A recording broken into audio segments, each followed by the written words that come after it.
Good morning, everyone, and welcome to worship with us online here at the Village. And happy Mother's Day to all the moms out there. Listen, our call to worship today comes from the book of Proverbs, chapter 6. The author writes these words, "My son, obey your father's commands." And then he adds, "And do not neglect your mother's instructions." We are so glad you've chosen to worship today. But listen, your mom has probably told you she doesn't want to cook for lunch. So let's make sure you don't neglect her instructions. We're so glad you've all chosen to worship with us here today.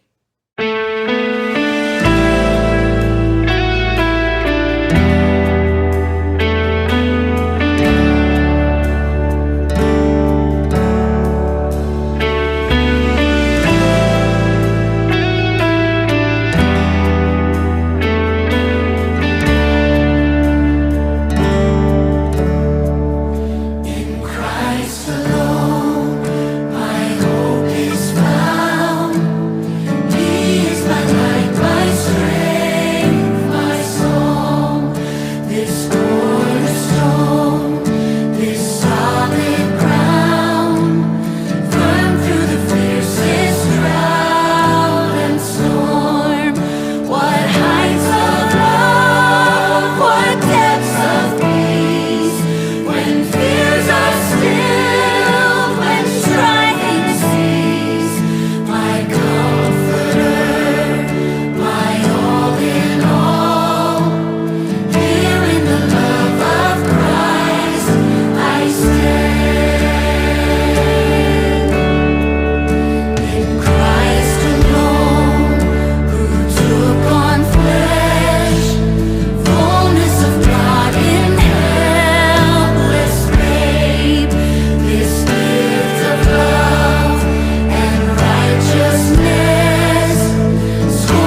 To all the moms out there today, happy Mother's Day. We're just really glad that you've chosen to worship with us today. You know, I want to continue a series of messages this morning from the Gospel of John. I entitled this series of messages, Following Jesus One Step at a Time. But we're going to pause in our timeline today to the Gospel of John and focus on a text that takes place at the foot of Jesus' cross at the time of his crucifixion. And we're going to spend today focused on our response to moms. But before I do, I want to read something for you. Erma Bombeck, an author and a humorist of some time ago. In fact, if you know her name, well, that's going to date you just a little bit. If you don't know who she is, she was a lot of fun and wrote some great stuff. I want to read this to you. This is what she said about moms. She said, on the day God created mothers, he had already been working overtime, and an angel said to him, Lord, you are spending a lot of time on this one. The Lord turned and said, have you read the specs on this model? She's supposed to be completely washable, but not plastic. She's to have 180 moving parts, all of them replaceable. She's to have a kiss that will heal everything from a broken leg to a broken heart. She's to have a lap that'll disappear whenever she stands up. She's to be able to function on black coffee and leftovers, and she's supposed to have 6 pairs of hands. 6 pairs of hands, said an angel. That's impossible. Well, it's not the 6 pairs of hands that bother me, said the Lord. It's the 3 pairs of eyes. She's supposed to have 1 pair that sees through closed doors so that whenever she says, what are you kids doing in there? She already knows what they're up to. She has another pair in the back of her head to see all things she's not supposed to see, but must see. And she has 1 pair right in front that can look at a child that just goofed and communicate love and understanding without saying a word. That's too much, said the angel. You can't put that much in 1 model. Why don't you rest for a while? Resume your creating tomorrow. The Lord said, no, I can't. I'm close to creating someone very much like myself. I've already come up with a model who can heal herself when she's sick, and who can feed a family of 6 with 1 pound of hamburger, and who can persuade a 9-year-old to take a shower. Then the angel looked at the model of motherhood a little more closely and said, she's too soft. Oh, but she's tough, said the Lord. You'd be surprised at how much this mother can do. Can she think? Asked the angel. Not only can she think, said the Lord, but she can reason and compromise and persuade. Then the angel reached over and touched her cheek. This one has a leak, he said. I told you couldn't put that much in 1 model. That's not a leak, said the Lord. That's a tear. What's a tear for? Said the angel. Well, it's for joy.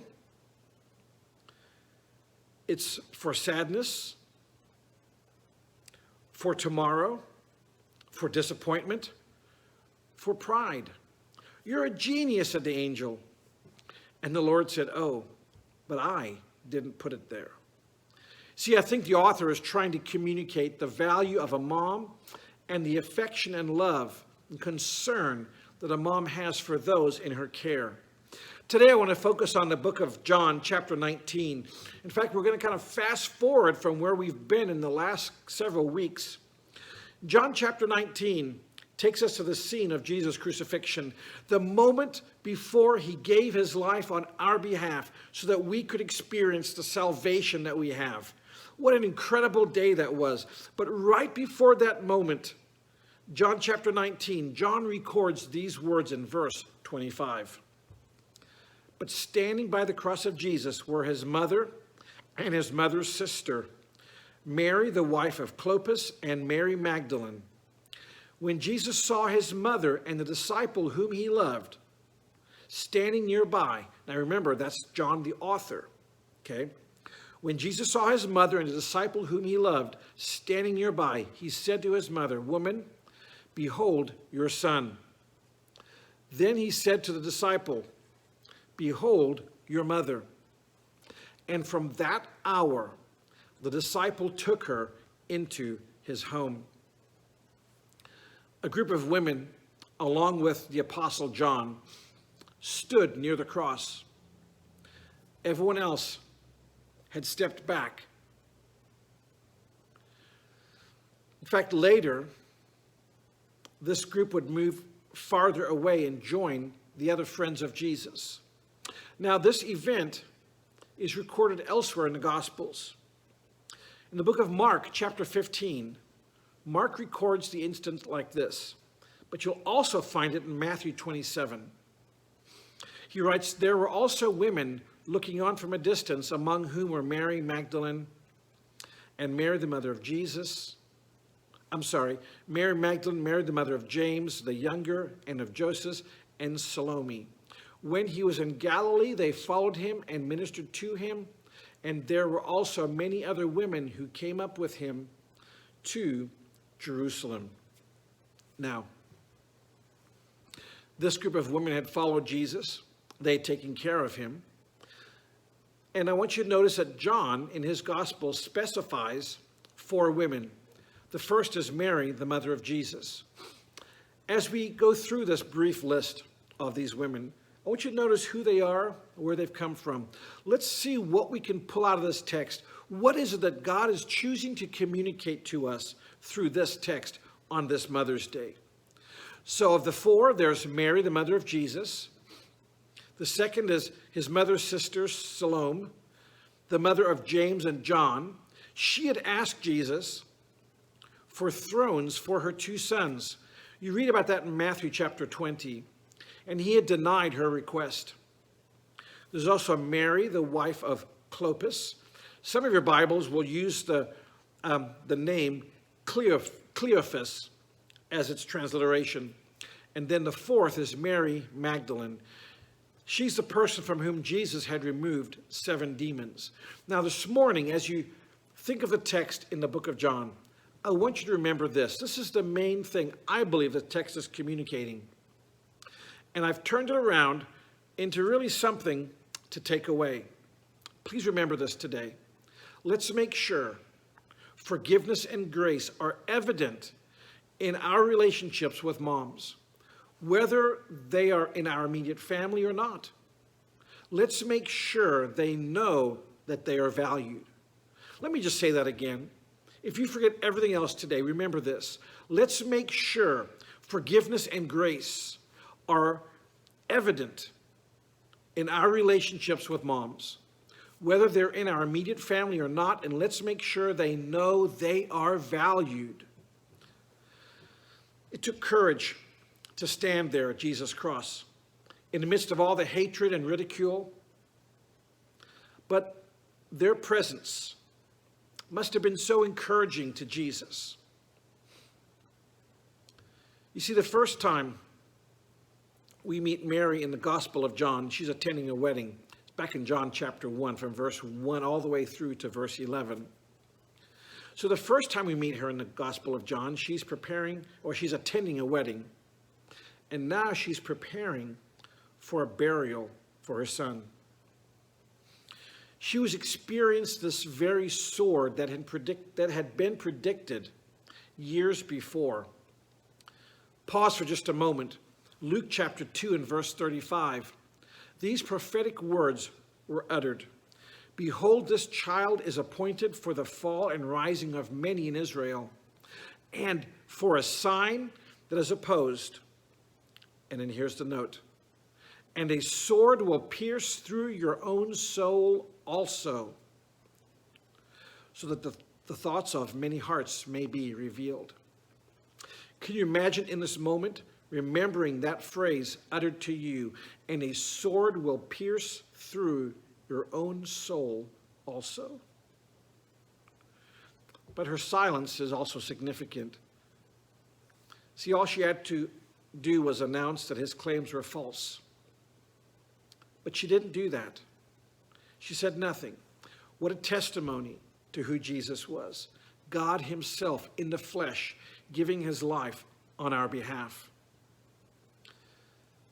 Jesus assured her in that moment of his love for her. He gave her his choicest disciple. That man, that young man who was with them in that moment. He became like her adopted son, and she became like his adopted mom. You see, whether that moment John took Mary away with him to his home, we don't know exactly what happened at that moment. We do know that he did care for her. We know that she was among the believers in the upper room as they waited the coming of the Holy Spirit. In Acts chapter 1 and verse 14, we'll read later this. It says, all these with one accord were devoting themselves to prayer together with the women and Mary, the mother of Jesus, and his brothers. What's the takeaway? Let's make sure forgiveness and grace are evident in our relationships with moms, whether they are in our immediate family or not. Let's make sure they know they are valued. As a church family, moms are important to us.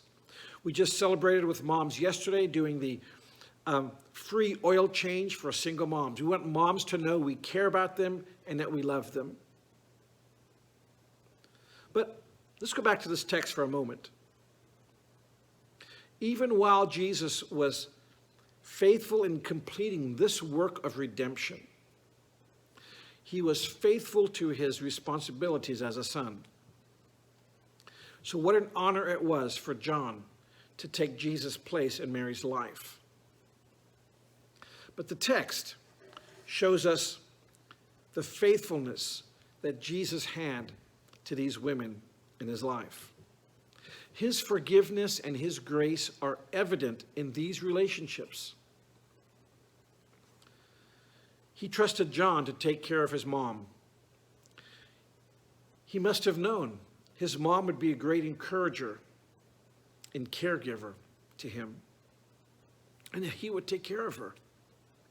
You see, Jesus valued and evaluated, elevated the roles and the position of these women when his culture and society did not.